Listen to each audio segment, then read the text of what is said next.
ഹരേ കൃഷ്ണ. ഇനി നമുക്ക് 70-ാമത്തെ ശ്ലോകം നോക്കാം. കുകർമാചരണാത് സാരഃ സർവതോ നിർഗതോധുനാ പദാർത്ഥാ സംസ്ഥിതാ ഭൂമൗ ബീജഹീനാസ്തുഷാ യഥാ. ഇനി നമുക്ക് അതിലെ പദങ്ങളുടെ അർത്ഥം നോക്കാം. ഇവിടെ കലികാലത്തിലെ ബാക്കി കലിയുടെ ഒരു പ്രത്യേകതയാണ് ഈ ഒരു ശ്ലോകത്തിലും പറഞ്ഞുകൊണ്ടിരിക്കുന്നത്. അതേ നമ്മൾ മുമ്പേ പറഞ്ഞു, തൊട്ട് മുൻപുള്ള ശ്ലോകത്തിൽ നമ്മൾ കണ്ടിരുന്നു, ഈ സാരത്തിൽ നീരസത്തെ ഉണ്ടാക്കുന്ന കലിയിലെ സാരത്തിൻ്റെ മഹത്വം നമ്മൾ തൊട്ട് മുൻപുള്ള ശ്ലോകത്തിൽ കണ്ടിരുന്നു. അപ്പോൾ ഇവിടെ അതിൻ്റെ ബാക്കി ആ കലിയുടെ പ്രത്യേകതയാണ് ഈ ഒരു ശ്ലോകത്തിൽ പറയുന്നത്. കുകർമാചരണാത്, കുകർമ്മ ആചരണാത്. കുകർമ്മ എന്നാൽ കു എന്ന് പറഞ്ഞാൽ മോശമായിട്ടുള്ള കർമ്മങ്ങൾ. അപ്പോൾ ഇവിടെ കുകർമ്മ ആചരണാത്, ഇങ്ങനെ രണ്ട് വാക്കുകളുണ്ട് അതിൽ. അപ്പോൾ ദുഷ്കർമ്മങ്ങളുടെ ആചരണാത്, ആചരിക്കുന്നത് മൂലം, സാരഹ, സാരഹ് എന്നാൽ സാരം, അതിൻ്റെ ആ ഒരു മഹത്വം, അഥവാ നമ്മൾ എസൻസ് എന്ന് പറയില്ലേ, ഏതൊരു വസ്തുവിൻ്റെയും എസൻസ്, അതിൻ്റെ ആ സാരമായിട്ടുള്ളത്, സർവതഃ എന്നാൽ എല്ലാത്തിൽ നിന്നും, നിർഗതോധുന, നിർഗതഃ അധുന, ഇങ്ങനെ രണ്ട് വാക്കുകൾ ചേരുന്നതാണ് നിർഗതോധുന. നിർഗതഃ എന്നാൽ പോയിരിക്കുന്നു, നഷ്ടപ്പെട്ടിരിക്കുന്നു. അപ്പോൾ എല്ലാത്തിൽ നിന്നും ഈ സാരമൊക്കെ, അതിൻ്റെ എസൻസ് എല്ലാം അത് നഷ്ടപ്പെട്ടിരിക്കുന്നു. അധുന എന്നാൽ ഇപ്പോൾ. അപ്പോൾ ഈ കലിയുഗത്തിൽ സർവ്വതിൻ്റെയും സാരമായിട്ടുള്ളത് എന്താണ്? അതൊക്കെ നഷ്ടപ്പെട്ടിരിക്കുന്നു. പിന്നെയോ പദാർത്ഥ എന്ന് പറഞ്ഞാൽ പദാർത്ഥങ്ങളൊക്കെ സ്ഥിതി ചെയ്യുന്നു. ഭൂമൗ എന്ന് പറഞ്ഞാൽ ഈ ഭൂമിയിൽ എങ്ങനെ? ബീജഹീനാസ്തുഷാ യഥാ. ബീജഹീനാഹ തുഷാഹ, ഇങ്ങനെ രണ്ട് വാക്കുകൾ ചേരുന്നതാണ് ബീജഹീനാസ്തുഷ. ബീജഹീന എന്ന് പറഞ്ഞാൽ ഉള്ളിൽ ആ ബീജമില്ലാത്തതായിട്ട്, അഥവാ നമ്മൾ അരിയൊക്കെ എടുത്തു കഴിഞ്ഞാൽ നമുക്കറിയാം, ഉള്ളിൽ അരിമണി ഇല്ലാത്ത, ഞങ്ങളുടെ നാട്ടിലൊക്കെ മങ്കരി എന്ന് പറയും, അതിൽ അരി ഉണ്ടാവില്ല പലപ്പോഴും. ചിലപ്പോൾ അതിൻ്റെ ആ പാലെല്ലാം വറ്റിയിട്ട് അതങ്ങ് കറുത്തു പോയിട്ടുണ്ടാവും. അപ്പോൾ ആ അരിമണിയുടെ ആ ഒരു സാരം ഇല്ലാത്ത, അപ്പോൾ ഉള്ളിൽ ബീജം അല്ലെങ്കിൽ മണി ഇല്ലാത്ത തുഷ എന്ന് പറഞ്ഞാൽ തവിട് അഥവാ ഉമി എന്നൊക്കെ പറയും. അപ്പോൾ ആ അരിയില്ലാത്ത ഉമി യഥാ പോലെ. അപ്പോൾ ഈ കലിയുഗത്തിൽ ഇവിടെ പദാർത്ഥങ്ങളെന്ന് പറയുമ്പോൾ സർവ്വ സൃഷ്ടികളും അതിൽ വരും. നമ്മൾ മനുഷ്യർ പ്രധാനമായിട്ടും അങ്ങനെയുള്ളതിലൊക്കെ ആ സാരം ഇപ്പോൾ നഷ്ടപ്പെട്ടിരിക്കുകയാണ്. എങ്ങനെ? ഉള്ളിൽ അരിമണി ഇല്ലാത്ത തവിട് പോലെ, അഥവാ പുറമേ സാരമുണ്ടെന്ന് തോന്നിപ്പിക്കുമ്പോഴും ഉള്ളിൽ സാരമില്ലാതെ, ആ തത്വജ്ഞാനത്തെ അറിയാതെ, ഉള്ളിൽ കുടികൊള്ളുന്ന ആ ഒരു സത്യത്തെ, ഞാനെന്ന ആ പരമാത്മബോധത്തെ അറിയാതെ പുറമേ ഈ ദേഹബോധത്തിൽ ഭ്രമിച്ചു കഴിയുകയാണ്. ആ സാരമൊക്കെ ഇന്ന് നഷ്ടപ്പെട്ടിരിക്കുന്നു.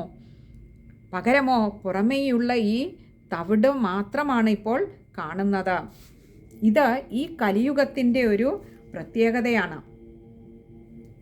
സാരമെല്ലാം നഷ്ടപ്പെട്ടു പോവുക, അഥവാ ഈ സാരാംശം ബോധിപ്പിക്കുന്നതായിട്ടുള്ള കഥകളെ, ഈ ഭാഗവത കഥാദികളെ ഒക്കെ തന്നെയും ഇപ്പോൾ നഷ്ടപ്പെട്ടുകൊണ്ടിരിക്കുകയാണ്. ഈ ഭാഗവതം എന്ന് പറയുന്നത് തന്നെ ആ സാരത്തെ നമുക്ക് കാണിച്ചു തരുന്നതാണ്.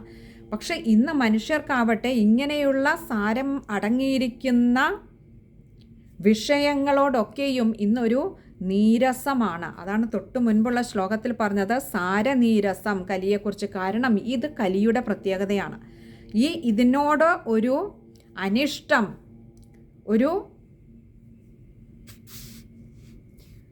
അപ്രാപ്യമാകും വിധത്തിൽ അതിനെ ദൂരേക്ക്, അഥവാ അത് നമ്മുടെ ഉള്ളിലേക്ക് ഇറങ്ങി വരാത്ത വിധത്തിലേക്ക് അതിനെ ദൂരേക്ക് മാറ്റി നിർത്തുന്ന, അല്ലെങ്കിൽ സ്വയം ദൂരേക്ക് ഒഴിഞ്ഞു മാറിപ്പോകുന്ന ഒരു കാഴ്ച, ഇതിനൊന്നും മനുഷ്യർക്ക് താല്പര്യമില്ലാതെ ആയിരിക്കുന്നു, സമയം കണ്ടെത്താനാകാതെ ആയിരിക്കുന്നു. മനുഷ്യരൊക്കെ ഇന്ന് ഭൗതികമായ സുഖഭോഗങ്ങളിൽ രമിച്ചു കഴിയാൻ താല്പര്യപ്പെടുന്നവരാണ്. അവർക്ക് ഈ സാരത്തെ ഗ്രഹിക്കണ്ട, പകരം ദേഹസംബന്ധമായ വിഷയങ്ങളിൽ, ഭൗതികമായ വിഷയങ്ങളിൽ മനസ്സിനെ രമിപ്പിക്കാനാണ് അവർക്ക് താല്പര്യം. അപ്പോൾ ഇതെല്ലാം ഈ കലിയുടെ ഒരു പ്രത്യേകതയാണ്. അതേസമയം ഈ കലിയിൽ ആ സാരത്തെ അറിയാനൊന്ന് ശ്രമിക്കുക. എന്നിട്ടോ ഭഗവാന്റെ അതിനുള്ള ഏറ്റവും എളുപ്പമുള്ള മാർഗമാണ് ഭഗവാന്റെ നാമസങ്കീർത്തനങ്ങൾ. അത് ചെയ്യാൻ കഴിഞ്ഞാൽ ഭഗവാനിലേക്ക് നമ്മൾ താനേ നടന്നെടുക്കും. നമ്മൾ ഒരടി മുന്നോട്ട് വെച്ചാൽ ഭഗവാൻ 10 അടി നമ്മളിലേക്ക് നടന്നു വരിക തന്നെ ചെയ്യും. നമ്മുടെ അടുത്തേക്ക് വരും നമ്മളെ അനുഗ്രഹിക്കാൻ. നമ്മൾ പൂതനയുടെ കഥ ഇനിയും വരുമ്പോൾ നമുക്ക് കാണാം. പൂതന ഒന്ന് പിടിച്ചു ഭഗവാനെ, പിന്നീട് വിട്ടിട്ടു പോകാൻ പൂതന ആവുന്നതും ശ്രമിച്ചു. എന്താ, വേദന സഹിക്കാൻ പറ്റുന്നില്ല. പക്ഷേ ഒരിക്കൽ ഭഗവാനെ പിടിച്ചു കഴിഞ്ഞാൽ ഭഗവാൻ പിന്നെ വിടില്ല. ഭഗവാൻ തന്നോട് തന്നെ അങ്ങോട്ട് ചേർത്ത് വെക്കും. അതുകൊണ്ടാണ് ഇവിടെ പറഞ്ഞത്, സാരനീരസമായിട്ടുള്ള കലിയിൽ പദാർത്ഥങ്ങളുടെ ഒക്കെയും സാരാംശം നഷ്ടപ്പെട്ടിരിക്കുന്നു. അഥവാ ആ സാരത്തെ അറിയാൻ ആർക്കും താല്പര്യമില്ല. അതിനോടൊക്കെ ഒരു നീരസം വന്നു കൂടിയിരിക്കുന്നു ഈ കലിയുഗത്തിൽ. പക്ഷേ ഇങ്ങനെയുള്ള ഈ കലിയുഗത്തിലും അതിൻ്റെ ഗുണവശത്തെ പ്രയോജനപ്പെടുത്താൻ, അതിനെ മനസ്സിലാക്കാൻ തുനിയുന്നവരുടെ എണ്ണം കുറവാണ്. അവർക്കൊക്കെ ആകട്ടെ ഈ ഒരു സാരം നഷ്ടപ്പെടാൻ തന്നെ കാരണം കുകർമാചരണാത്, ദുഷ്കർമ്മങ്ങളുടെ ആചരണം കൊണ്ടാണ്. ഇവിടെ ദുഷ്കർമ്മങ്ങളുടെ ആചരണം മൂലം, അല്ലെങ്കിൽ ദുഷ്കർമ്മങ്ങൾ ആചരിക്കുന്നത് മൂലം സാരം നഷ്ടപ്പെട്ടു എന്ന് പറയുന്നത്, നമുക്കറിയാം ഇന്ന് ഭക്തിയുടെ പേരിൽ നടത്തപ്പെടുന്ന പല കർമ്മങ്ങളും അതിൻ്റെ സാരത്തെ മനുഷ്യരിലേക്ക് എത്തിക്കാൻ കഴിയാതെ, അല്ലെങ്കിൽ എന്തിനു വേണ്ടി അത് നടത്തുന്നു എന്ന് ഭക്തജനങ്ങളെ ബോധ്യപ്പെടുത്താതെ നടത്തുന്നത് കൊണ്ട് തന്നെ ഇതിൻ്റെ ഗുണവശങ്ങൾ എന്തൊക്കെയാണ്, ഇത് നമ്മളിൽ വരുത്തുന്ന ഈ ഭക്തിയുടെ പേരിൽ നടത്തുന്ന കർമ്മങ്ങളൊക്കെ നമ്മളിൽ മാറ്റം വരുത്താൻ ഉതകുന്നതാവണം. ആ സത്യത്തെ, നമ്മുടെ ഉള്ളിൽ നിറഞ്ഞിരിക്കുന്ന ആ തത്വത്തെ, ആ പരമമായ സത്യത്തെ, അതിൻ്റെ മുന്നിൽ മറയിട്ട് നിൽക്കുന്ന മായയെ നീക്കാൻ ഉതകുന്നതാവണം. ആ മായയെ നീക്കി പരമമായ സത്യത്തിലേക്ക് നമ്മുടെ ചിന്തയെ എത്തിക്കുന്നതാവണം ഭക്തിയുടെ പേരിൽ നടത്തപ്പെടുന്ന ഓരോ കർമ്മവും. പക്ഷേ ഇന്ന് ഈ കലികാലത്തിൽ ഭക്തിയുടെ പേരിൽ പല കർമ്മങ്ങളും നടത്തപ്പെടുന്നത് ആ സതുദ്ദേശ്യത്തെ പൂർത്തീകരിക്കാൻ ഉതകുന്നതല്ലാത്തത് കൊണ്ടാണ് ഇവിടെ പറഞ്ഞത് കുകർമാചരണാത്. എന്തൊക്കെയോ കർമ്മങ്ങൾ ആചരിക്കപ്പെടുന്നുണ്ട്, പക്ഷെ അതിൻ്റെ ഉദ്ദേശ്യശുദ്ധി അത് ചോദ്യം ചെയ്യപ്പെടേണ്ടിയിരിക്കുന്നു. അല്ലെങ്കിൽ അത് വേണ്ട വിധത്തിൽ നല്ല രീതിയിലേക്ക് എത്തിപ്പെടുന്നില്ല എന്നുള്ളത് കൊണ്ടാണ് പറഞ്ഞത് കുകർമാചരണാത്. അതുകൊണ്ട് തന്നെയാണ് ഈ സാരം മനുഷ്യർക്ക് മനസ്സിലാക്കാൻ കഴിയാതെ പോകുന്നത്, അവർ കലിക്ക് അടിപ്പെട്ടു പോകുന്നതും അതുകൊണ്ടാണ്. ഇനി നമുക്ക് ആ ശ്ലോകം ഒന്നുകൂടി നോക്കാം. കുകർമാചരണാത് സാരഃ സർവതോ നിർഗതോധുനാ പദാർത്ഥാ സംസ്ഥിതാ ഭൂമൗ ബീജഹീനാസ്തുഷാ യഥാ. ഇവിടെ ഇനി ആ ശ്ലോകം വായിക്കുമ്പോൾ ശ്രദ്ധിക്കേണ്ട കാര്യങ്ങൾ, കുകർമാചരണാത്, അവിടെ ആചരണാതാണ്, അതുകൊണ്ട് കുകർമാചരണാത് ആകാരം നീട്ടിയെടുക്കുക. പിന്നെ സാരഃ എന്നുള്ള ആദ്യത്തെ വരിയിലും രണ്ടാമത്തെ വരിയിൽ പദാർത്ഥാഹ്, അവിടെയും വിസർഗമുള്ളത് കൊണ്ട് പകുതി ഹകാരത്തിൽ വായിക്കാൻ ശ്രമിക്കുക.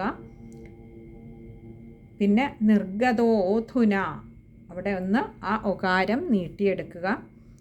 പിന്നെ അടുത്തത് ബീജഹീനാസ്തുഷായഥ. അവിടെ സ ജോയിൻ ചെയ്യാൻ വന്നിരിക്കുന്ന വാക്കാണ് ബീജഹീന തുഷ. ഇങ്ങനെ 2 വാക്കുകളാണ്. ബീജഹീനാസ്തുഷ അവിടെ സ ചേർത്ത് തന്നെ വായിക്കുക, പിരിക്കാതെ തന്നെ വായിക്കുക. ഇത്രയും കാര്യങ്ങളാണ് ആ ഒരു ശ്ലോകത്തിൽ ശ്രദ്ധിക്കാനായിട്ടുള്ളത്. ഹരേ കൃഷ്ണ.